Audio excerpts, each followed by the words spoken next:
Ipinatupad naman ng ilang kumpanya ng bus ang combined trip upang makatipid sa konsumo sa langis. Ang detalye sa report ni CJ Torida.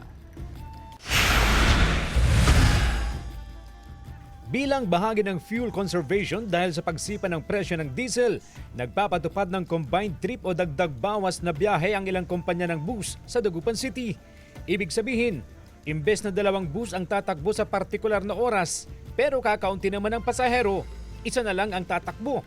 Pero kung marami ang pasahero tulad ng umaga at hapon, magdaragdag din ng biyahe kung kinakailangan. Bubuksan lamang din ang makina at air conditioning unit ng bus 5 minuto bago ang nakatagdang oras ng pag-alis ng sasakyan.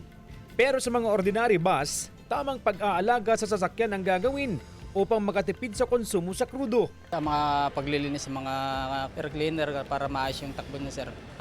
Yung suwabe lang yung takbo, sir.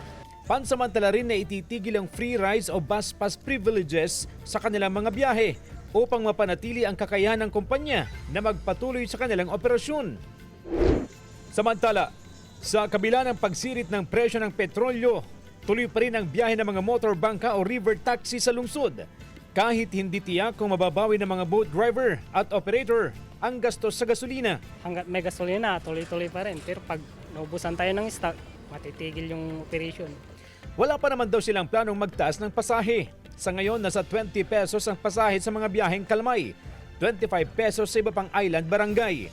Pero sana lang daw huwag tumaas ang mga pangunahing bilihin at baka mahirapan na raw silang pagkasyahin ang kita para sa pamilya. Kung ang mga mangingisda naman sa Lawag City ang tatanungin, apektado raw ang kanilang kabuhayan sa mega oil price hike, kaya bihira na rin daw ang kanilang pagpalaot. Umaasa rin sila ng ayuda mula sa lokal na pamahalaan.